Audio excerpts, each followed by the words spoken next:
요한복음 15장 1절에서 5절입니다.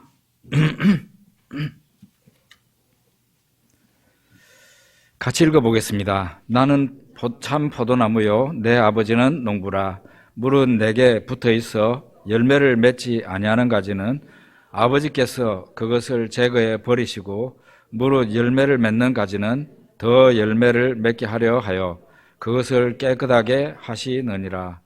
너희는 내가 일러준 말로 이미 깨끗하여졌으니 내 안에 거하라. 나도 너희 안에 거하리라. 가지가 포도나무에 붙어있지 아니하면 스스로 열매를 맺을 수 없음같이 너희도 내 안에 있지 아니하면 그러하리라. 나는 포도나무요 너희는 가지라.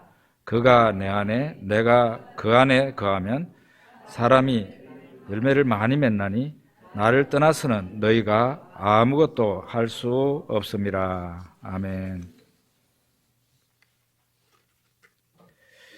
포도나무 하나가 포도송이가 얼마나 달릴까요? 보통 50개에서 60개 정도가 보통 달린다고 그럽니다. 그런데 우리나라에 포도나무 한 그루가 무려 4,500송이를 열매를 맺힌, 포도송이를 맺힌 그런 나무가 있습니다. 4,500송이. 어마어마하죠. 보통 50개, 60개 달리는 게 보통인데 어떻게 해서 4,500송이나 이럴 수 있었을까요? 그 포도나무 한 그루가요, 땅 300평을 차지하고 있더라고요. 그런 것은 직접 가가지고 한번 보고 그 포도나무를 만져보고 와야 되는데, 이 포도나무는 전북 고창에 있다고 그럽니다. 도혁현 씨라는 분이 이 포도나무를 재배하고 있는데요. 제가 듣기로는 이 포도나무 말고도 그분이 키우고 있는 포도나무는 보통 1,000송이 이상을 다 넘어가는 그런 포도나무라고 들었습니다. 1절과 2절을 한번 같이 읽어보겠습니다. 나는 참 포도나무요 내 아버지는 농부라. 물은 내게 붙어있어 열매를 맺지 아니하는 가지는 아버지께서 그것을 제거해 버리시고, 무릇 열매를 맺는 가지는 더 열매를 맺게 하려 하여 그것을 깨끗하게 하시느니라. 예수님께서 어느 때에 예루살렘에 가셨는데, 예루살렘에서 일을 보고 밤이 되면은 베다니에 가서 주무시고, 거기에서 아침에 또 예루살렘으로 나오시고 하셨습니다. 베다니에서 주무시고 이제 예루살렘으로 나오시는 길에 길가에 서 있는 한 무화과 나무를 보았습니다. 그 무화과 나무는 잎이 무성한 나무였어요. 예수님이 마침 배가 고파서 무화과 나무에게 가가지고 잎 사이를 뒤지면서 열매가 있는가 하고 찾아봤는데 하나도 찾을 수가 없었습니다. 그때 예수님이 그 나무에게 말씀하셨어요. 이제부터 영원토록 사람이 너에게서 열매를 따먹지 못하리라. 예수님이 그렇게 말씀하셨는데 성경에 보면 그 나무가 곧 말랐더라. 그 나무가 즉시 말라버렸다는 거예요. 예수님께서 이 무화과 나무에게만 그런 게 아니라, 이거는 비유적인 사건인데요, 바로 여러분과 저에게, 사람들에게서 예수님은 열매를 찾으신다는 거죠. 만약에 열매를 맺지 못하고 열매가 없는 사람은 제거의 대상이 될 수밖에 없다. 그거를 대표적으로 보여주신 게 바로 무화과, 열매 없는 무화과였던 것이죠. 4절, 5절도 우리 같이 읽어보겠습니다. 내 안에 거하라. 나도 너희 안에 거하리라. 가지가 포도나무에 붙어있지 아니하면 스스로 열매를 맺을 수 없음같이 너희도 내 안에 있지 아니하면 그러하리라. 나는 포도나무요 너희는 가지라. 그가 내 안에 내가 그 안에 거하면 사람이 열매를 많이 맺나니 나를 떠나서는 너희가 아무것도 할 수 없음이라. 오늘은 한 구절 읽고 설명하고 한 구절 읽고 설명하고 이렇게 존 칼빈이 했던 설교 방식, 또 우리나라에서는 돌아가신 하용조 목사님이 설교한 방식처럼 그렇게 설교하려고 합니다. 물 흐르듯이 볼 수밖에 없는 말씀이 바로 요한복음 15장 말씀입니다. 포도나무는 일반 나무하고 용도가 달라요. 포도나무는 포도 열매를 보고 포도나무를 심는 겁니다. 포도나무를 가지고 가구를 만들겠습니까? 그걸 가지고 집을 짓겠습니까? 다른 용도로는 쓸 수가 없어요. 오직 포도나무는 포도 열매를 잘 맺어야 돼요.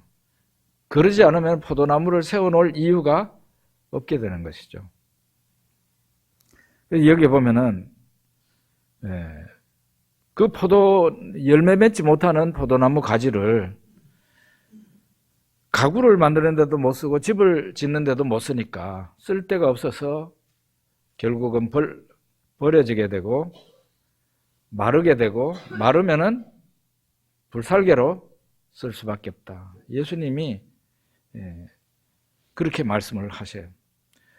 그러면은 어떻게 해야 포도의 열매가 맺히는가? 가지가 포도나무에 잘 붙어 있기만 하면은 열매를 맺히게 돼 있는 거예요. 우리 역시 예수님이 우리에게 열매가 달리기를 기대하시는데 우리도 열매가 맺히려면 어떻게 해야 돼요? 너희가 내 안에, 내가 너희 안에. 예수님이 그 말씀하셨어요. 수영장에 수영하러 가면은 수영장에 가가지고는 바로 그냥 물속에 들어가가지고 그 수영장 한복판에서 헤엄을 칩니다. 대부분 다 그렇게 하죠.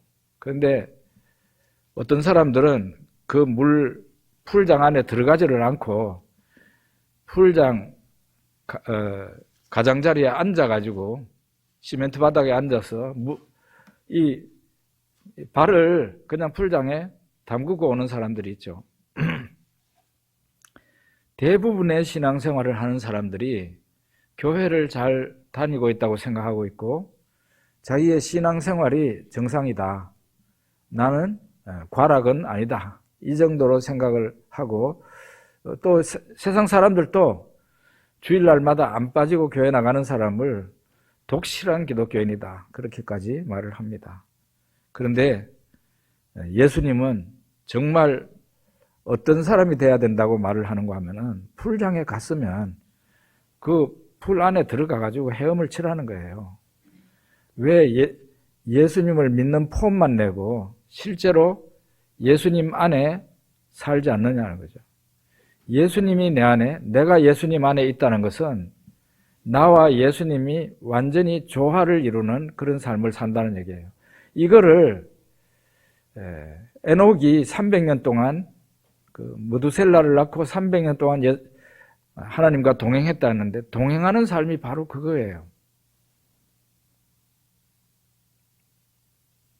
풀장에다가 발만 담그고 있는 그런 식의 신앙생활을 벗어나야 온전한 열매를 맺을 수 있다는 거예요. 오늘날 여러분, 우리 다른 나라는 볼 필요 없고 우리 한국교회, 개신교, 한국교회 성도님들의 신앙이 대부분은 잘못되고 있다고 생각되지 않습니까? 대부분은 어떤 상태인가 하면 풀장에 가놓고 풀장 안에 들어가서 헤엄치지를 않고 그냥 가장자리에 앉아가지고 발에 물만 담그고 있는 그런 식으로 신앙생활을 하면서 일주일에 한 번씩 와서 발 담그고 있는 거예요. 그러면서 나는 정상이라고 생각하고 있으니까 이것이 큰 문제입니다. 그러면서 또 그런 상태로 있다가 보니까 신앙생활의 재미를 몰라요. 하나님의 능력도 받을 수가 없어요. 내한테 무슨 교회 다녀서 좋은 일이 있는가 생각해 보면 별로 없는 것 같거든요. 그러니까 교회에서 떨어져 나가버리는 거예요. 제대로 신앙생활도 안 해놓고. 우리 6절 한번 읽어보겠습니다. 사람이 내 안에 거하지 아니하면 가지처럼 밖에 버려져 마르나니 사람들이 그것을 모아다가 불에 던져 사르느니라. 열매를 맺지 못하는 포도나무 가지는 어떻게 되나? 그거는 밖에 버려지게 되고 결국 버려지게 되면은 마르게 되고 마르면은 불살개로 들어가게 된다는 거죠. 사람에게 적용하면 어떻게 되는 거예요? 하나님이 열매를 요구하시는데 그 열매가 없는 신자는 어떻게 될까요? 하나님께 버림을 받고 바깥에 버림을 당하게 됩니다. 그거는 바깥이라는 말은 하나님의 백성들 그 속이 아니라 하나님의 백성들 밖으로 던져지게 된다는 거죠. 그리고 마르게 되고 나중에는 불에 던져 사르게 된다고 그랬어요. 결국 이 말은 비유적으로 하신 말씀인데 열매가 없는 사람, 하나님이 기대하시는 열매가 없는 사람은 뜨거운 지옥불에 떨어져서 고통을 당할 수밖에 없다. 그런 말씀을 예수님이 비유적으로 이렇게 하신 거예요. 마태복음 25장에 달란트의 비유가 있습니다. 달란트의 비유를 이렇게 성경을 읽으면서 쉽게 이런 내용이 있는가 하면서 기억도 잘 안 날 만큼 설득 있고 지나가는 부분이 있는데 오늘 제가 그 부분을 말씀드리려고 합니다. 주인이 먼 나라로 가면서 자기 종들을 불러가지고 달란트를 각자에게 다르게 주었습니다. 어떤 사람한테는 5달란트, 어떤 사람한테는 2달란트, 어떤 사람한테는 1달란트를 주고 먼 나라로 갔습니다. 가기 전에 그들에게 주고 내가 돌아오게 되면 반드시 너희들에게 회개를 하겠다. 그러니까 너희들이 이걸 가지고 가서 장사를 열심히 해가지고 어쨌든 많이 남겨라. 그렇게 하고 떠났고 나중에 돌아왔습니다. 돌아와가지고 이제 너희들 번 돈을 가지고 와봐라 하니까 5달란트 받은 사람은 5달란트를 더 남겨가지고 10달란트를 가지고 왔어요. 2달란트 받은 사람도 2달란트를 더 남겨가지고 4달란트를 가지고 왔어요. 그 사람들에게 주인이 칭찬합니다. 잘하였도다. 착하고 충성된 종아. 네가 적은 일에 충성하였으며 내가 많은 것으로 네게 맡기리니 네 주인의 즐거움에 참여할지어다. 작은 일을 잘했으니까 앞으로 큰 일을 맡기겠다. 그리고 너는 나의 즐거움에 참여하거라. 어마어마한 칭찬을 받은 거죠. 그걸 보고 1달란트 받은 사람이 달란트를 가지고 왔는데 이 사람은 주인을 오해한 사람이에요. 그래서 주인한테 1달란트를 받았는 그걸 가지고 1달란트를 가지고 장사를 하지 않고 그냥 그거를 수건에 싸가지고 고이 모셔놨다가 주인이 돌아왔을 때 1달란트를 그대로 주인이 저한테 주신 것을 그대로 가지고 왔습니다. 1달란트 여기 있습니다. 받으십시오. 그러니까 주인이 말합니다. 이 무익한 종을 바깥 어두운 데로 내쫓으라. 거기서 슬피 울며 이를 갈리라. 1달란트를 까먹은 것도 아닌데 주인이 준 1달란트를 그대로 가지고 있다가 그대로 까먹지 않았어요. 1달란트를 그대로 가지고 왔는데도 주인은 매우 혹독한 말을 합니다. 이 무익한 종을 바깥 어두운 데로 내쫓아라. 거기서 슬피 울며 이를 갈리라. 달란트에 비유해서 마태복음 25장 달란트에 비유해서 마치 안 읽은 것처럼 슬쩍 지나가는 부분이 바로 이 부분이에요. 이 무익한 종을 바깥 어두운 데로 내쫓아라. 거기서 슬피 울며 이를 갈리라. 이 무엇을 의미하는 거예요? 지옥 형벌을 의미하는 거예요.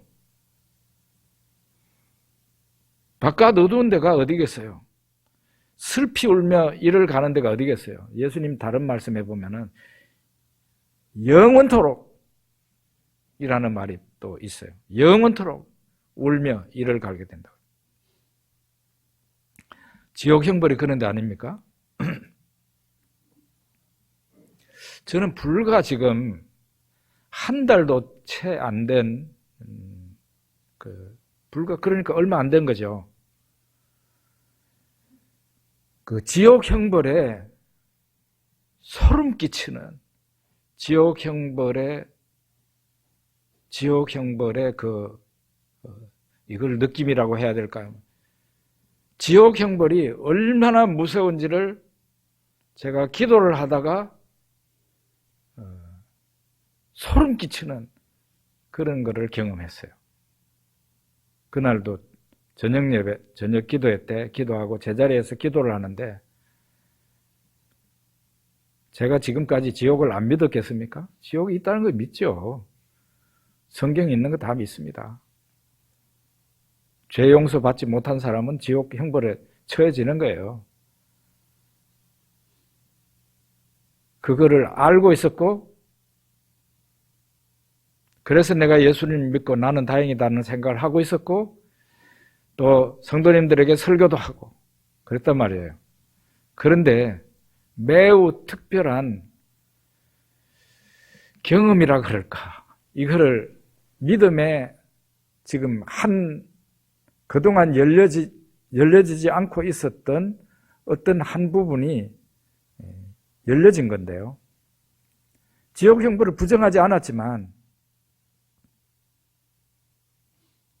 제가 그렇게까지 소름 끼칠 정도로까지는 느끼지를 않고 있었어요.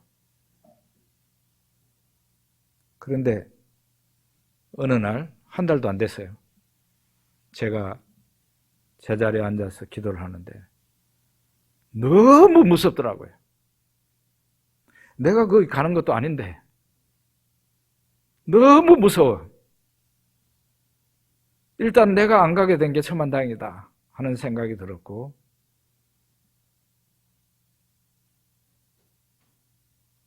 참 내가 사랑하는 사람들이 다 그 지옥 형벌에서는 제외됐으면 좋겠다, 그런 생각을 하게 되었습니다. 이 무익한 종을 바깥 어두운 데로 내쫓으라. 거기서 슬피 울며 이를 갈리라. 예수님이 열매 없는 자에게 이런 말씀을 하시는 7절 우리 같이 읽어봅니다. 너희가 내 안에 거하고 내 말이 너희 안에 거하면 무엇이든지 원하는 대로 구하라. 그리하면 이루리라. 예수 믿는다는 신자가 왜 기도 응답을 받지 못하는 겁니까? 기도 응답을, 예수 믿는다는 사람이 기도 응답의 체험이 없다고 한다면 그거는 정말 이상한 일이에요.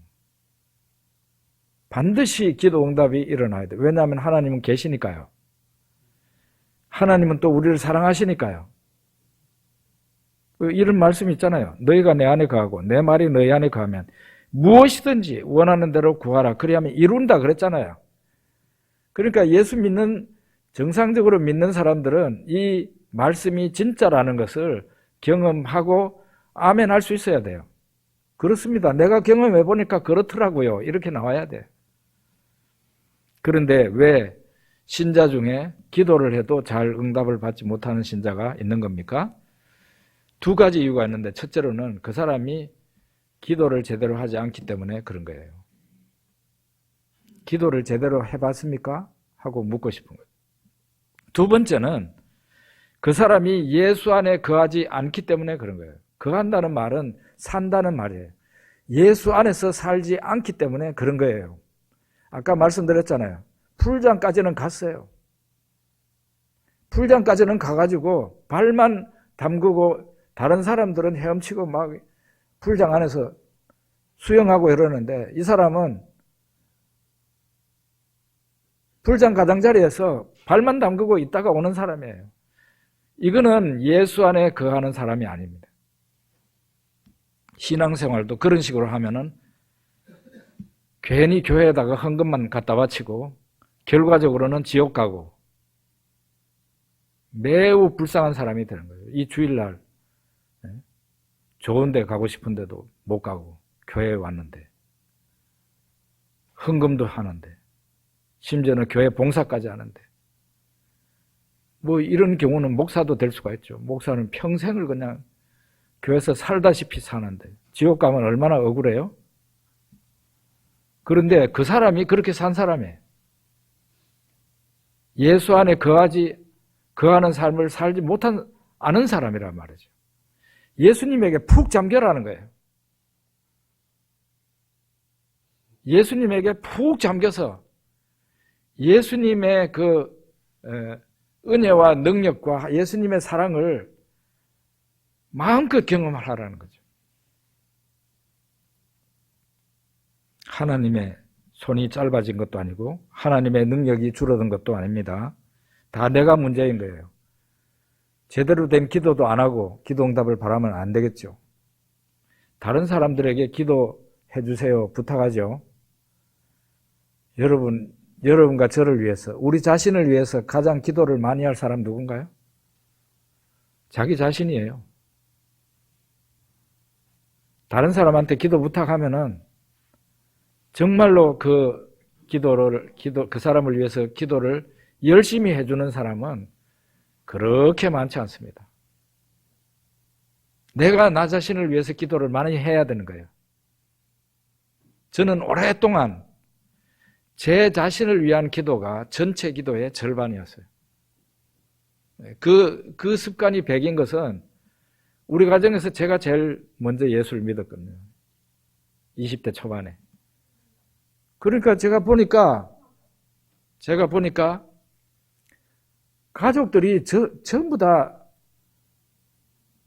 안 믿거나 초신자라서 저를 위해서 기도할 사람이 잘 안 보이더라고요. 그래서 내가 내 기도를 제대로 찾아 먹지 않으면 나같이 불쌍한 사람은 없다. 하고 같이 신학 공부하는 친구들은 목사님 아들, 장로님 아들, 권사님 아들들, 아이고, 그 친구들 부모님들이 그러고 뭐 일가 친척들 다 예수 믿죠. 교회 친구들 많죠. 기도 부대가 튼튼한데 나는 없더라고요. 늦게 믿어 놓으니까. 우리 집에서 제일 먼저 믿어 놓으니까. 그래서 저는 저 자신을 위한 기도를 많이 한 거예요. 다른 사람들은 새벽 기도 안 가고 기숙사에 신학생들도 새벽 기도 안 하는 신학생들이 있어요. 그 새벽 기도 나온다고 스피커에 소리가 나오는데, 각방으로 나오는데 끝까지 자는 사람이 있어요. 저는 내 기도를 내가 하지 않으면은 안 된다 하는 생각을 갖고 꼭 새벽 기도 가고, 그것도 모자라가지고 저녁에 내 혼자 또 기도하러 또 가고 그렇게 했었습니다. 여러분, 오늘부터 작정하고 예수 안에 살아보십시오. 풀장 바깥에 앉아가지고 발만 적시고 있는 그런 신앙 말고 정말 예수님에게 잠기는 그런 신앙생활을 해보시라고요. 그렇게 신앙생활을 딱 1년만 해보십시오. 뭐가 달라지는지 알게 될 겁니다. 기도 응답을 하나님께서 약속하셨어요. 8절을 읽어봅니다. 같이 읽겠습니다. 너희가 열매를 많이 맺으면 내 아버지께서 영광을 받으실 것이요 너희는 내 제자가 되리라. 우리 한국교회의 많은 신자들이 구원을 최종 목표로 생각하고 있는 것 같습니다. 그냥 제가 보기에 그래요. 특별히 구원파 이단이 그렇습니다. 그 사람들은 구원이 최종 목표예요. 구원받았으면 이제 만사 오케이. 다 됐다. 그렇게 생각을 하는 거예요. 그러니까 그 사람들은 구원받은 사람은 죄를 지어도 그게 죄가 아니다라고 말을 하지 않습니까? 어떻게 하는지 알아요? 나쁜 죄를 짓고 여기 개신교 다닐 때, 일반 교회 다닐 때는 술도 안 마시고 담배도 안 피우고 참 예의 바르고 그러던 사람이 구원파의 유혹에 대해서 넘어가면요, 그 사람이 이상하게 변합니다. 원래 안 하던 담배도 피우고 술도 마시고 오입질도 하고 그러면서 죄책감을 안 가지고 있는 거예요. 왜? 구원파에서 그렇게 가르쳐요. 죄를 지어도 너 자신을 죄인이라고 생각하지 말라는 거예요. 그래서 일부러 물어본다니까요. 너 죄 있어 없어? 없습니다. 그러면 넌 구원받았네. 그런데 물어보는데 저 어제 죄 지었는데 죄 있습니다. 그러면 너는 구원 못 받았어. 이렇게 말하는 게 구원파예요. 무서운 이단이에요.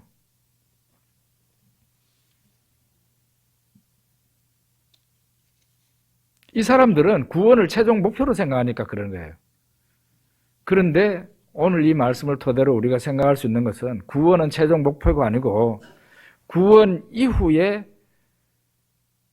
하나님이 우리를 위해서 하실 일이 있고 우리가 하나님의 영광을 위해서 할 일이 있다는 거예요. 구원 이후가 중요한 거예요. 구원 이후가 중요해요. 하나님이 뭐 때문에 우리를 구원하셨겠어요? 구원한 이유가 있거든요. 그것이 바로 열매를 맺는다는 거예요. 열매 맺는 삶이 하나님이 우리에게 구원하신 이유예요. 구원 이유가 중요한 겁니다.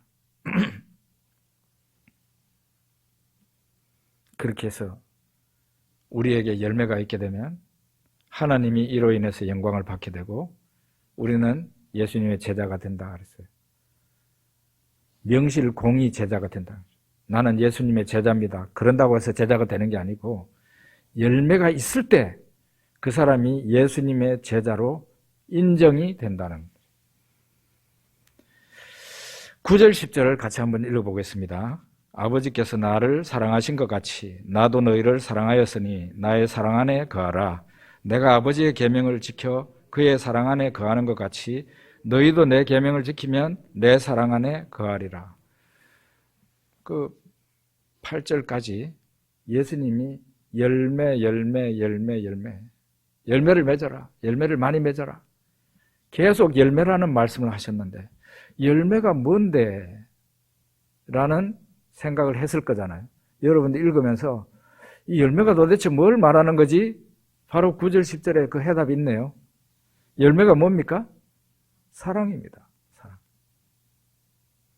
아버지께서 나를 사랑하신 것 같이 나도 너희를 사랑하였으니 나의 사랑 안에 거하라. 이 말은 아버지의 사랑, 예수님의 사랑 안에 우리가 풀장에 완전히 들어가서 헤엄을 치듯이 우리 자신이 그 안에서 하나님의 충만한 사랑을 받으라는 그런 뜻이에요. 예수 그리스도 안에 있고 하나님 안에 있어라.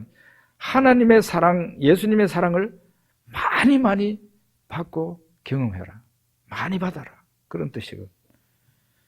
그리고 이제 10절에 내가 아버지의 계명을 지켜 그의 사랑 안에 거하는 것 같이 너희도 내 계명을 지키면 내 사랑 안에 거하리라. 예수님 계명이 뭐겠어요? 예수님은 이 계명을 심지어 다른 데서는 새 계명이라고 했어요. 새 계명이 뭔가요? 사랑입니다. 사랑.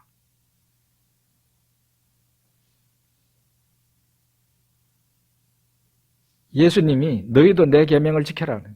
그러면은 내 사랑 안에 거할 수 있다고 그랬어요. 그 열매를 맺어라 했는데 그 열매가 뭔가? 사랑이라는 거죠. 사랑. 예수님이 두 가지 말씀하셨어요. 나의 사랑 안에 거해라. 두 번째는 서로 사랑하도록 하라. 두 가지를 얘기했어요. 이게 바로 예수님이 내 계명이다 그랬어요. 내 계명을 지켜라. 그 말은 서로 사랑해라는 그 계명을 지키라는 거죠. 그게 바로 열매예요. 포도나무 가지에 열매가 맺혀야 되는 것처럼 가지 예수 그리스도에게 붙어 있는 우리가 필히 맺어야 될 열매가 사랑이라는 열매라는 거예요.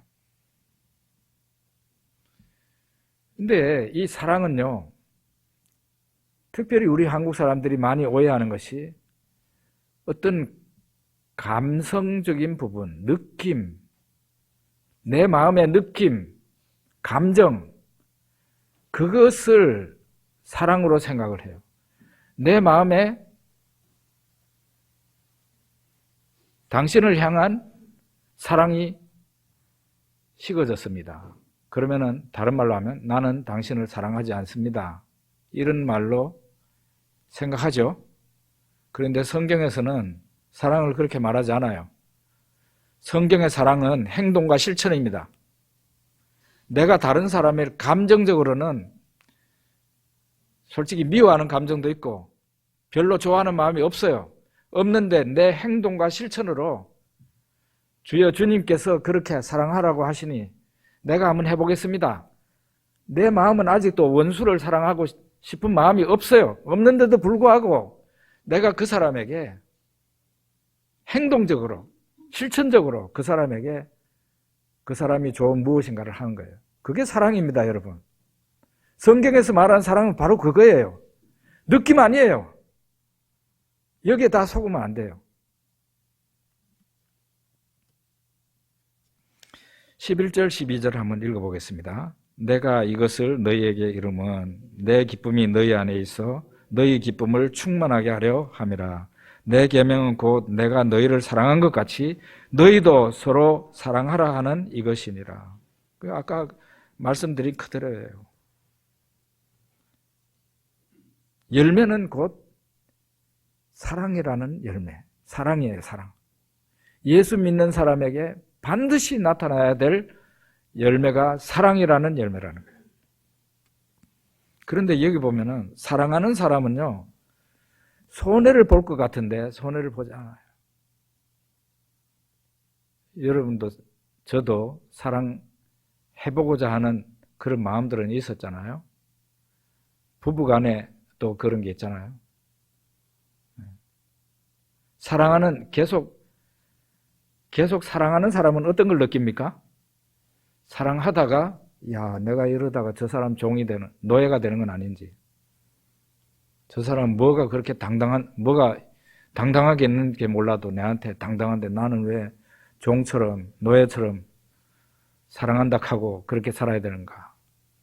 이렇게 살다가 나는 사랑도 제대로 못 받고 오직 사랑으로 충성을 다하다가 인생 끝날라. 이제 그만둘란다 하고 그나마도 하던 사랑을 그만둘 수 있죠.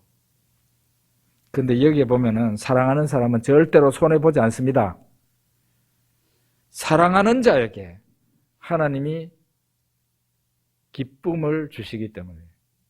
이거는 하나님이 사람을 이렇게 디자인해가지고 만들었어요.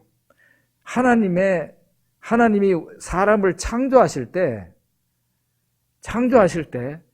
사람이 행복하고 사람이 기뻐할 수 있는 게 어떤 방법으로 기뻐하고 행복하게 되는가?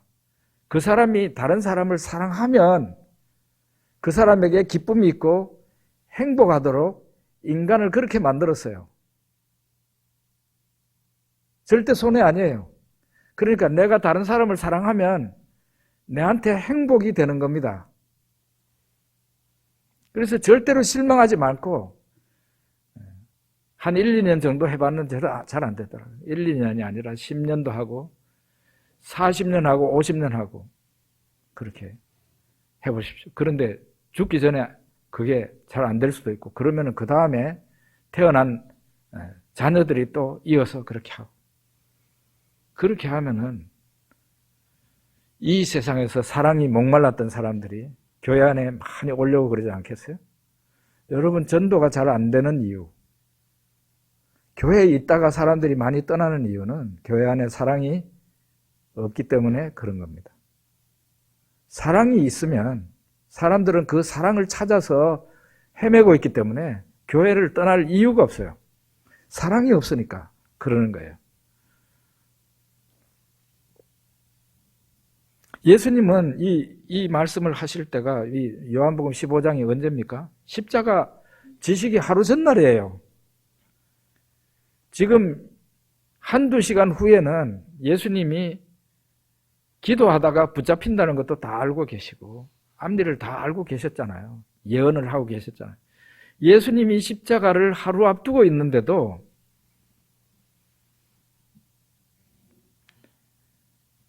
내가 이것을 너희에게 이르면 내 기쁨이 너희 안에 있어 너희 기쁨을 충만하게. 내가 왜 열매 하느냐? 왜 내가 너희들에게 사랑하라고 하느냐? 내 기쁨이 너희들에게 있도록 하기 위해서 그러는 거다. 내 기쁨을 너희들도 같이 가지고 너희도 나처럼 기뻐하도록 하기 위해서 이런 말 하는 거다라고 예수님 말씀하시는 거예요. 그것도 충만이라는 말을 했어요. 충만. 그냥 조금만 가지는 기쁨이 아니라 기쁨이 가득하게 되는 거죠. 왜 사람이 행복하지 못한가요? 답이 나왔잖아요. 사랑하지 않기 때문에.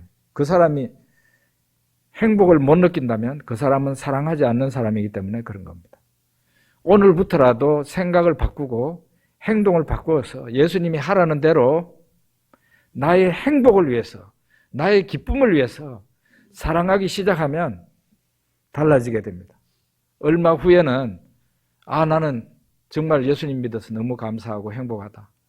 그렇게 말을 할 수 있어요. 왜 이 세상이 살기가 힘들고 그렇습니까? 사랑하지 못하고 갈등하고 미워하고 싸우기 때문이죠. 작게는 가정에서 그렇고 크게는 국가에서 기쁨은 없고 슬픔과 통곡과 죽음이 지배하고 있는 거예요. 왜 그렇습니까? 사랑하지 않기 때문에 그런 거예요. 인간들이 서로 미워하니까 그렇게 되는 것이죠. 그러면은 왜 사랑이 사람들에게서 없어진 겁니까? 그것은 사랑의 원천이 되는 하나님에게서, 예수님에게서 멀어졌기 때문입니다. 예수님과 하나님이 나에게 연결이 돼 있어야 됩니다. 그래야 그 하나님 아버지와 예수님에게서 오는 그 사랑이 내한테 들어올 수 있잖아요. 통로가 끊겨버렸어요. 사랑의 원천에서 내 삶이 떨어져 버렸다는 거예요. 그러니까 어디에서 사랑을 받아요? 내가 자가발전해야 되는데 자가발전 할 수 있어요? 사랑이 사라진 이유는 사랑의 원천이신 하나님을 멀리하고 있기 때문에 그렇게 됩니다. 그래서 신앙생활 좀 제대로 잘하십시오 라고 목사가 때로는 꼰대처럼 때로는 잔소리쟁이처럼 말하는 이유가 그 성도가 예수 안에서 제대로 된 복을 받고 제대로 된 기쁨과 행복을 맛보면서 살면 얼마나 좋을까 하는 그런 생각 때문에 그렇게 하는 겁니다. 16절 한번 읽어보겠습니다. 너희가 나를 택한 것이 아니요 내가 너희를 택하여 세웠나니 이는 너희로 가서 열매를 맺게 하고 또 너희 열매가 항상 있게 하여 내 이름으로 아버지께 무엇을 구하든지 다 받게 하려 함이라. 우리가 사람이 예수님을 선택한 게 아니고 예수님이 우리를 선택하셨다 그랬어요. 그걸 왜 선택하셨는데요? 열매 맺는 사람이 되게 하려고. 그 열매가 뭔데요? 사랑이라 그랬습니다. 사랑하는 것. 그게 바로 열매라는 거예요.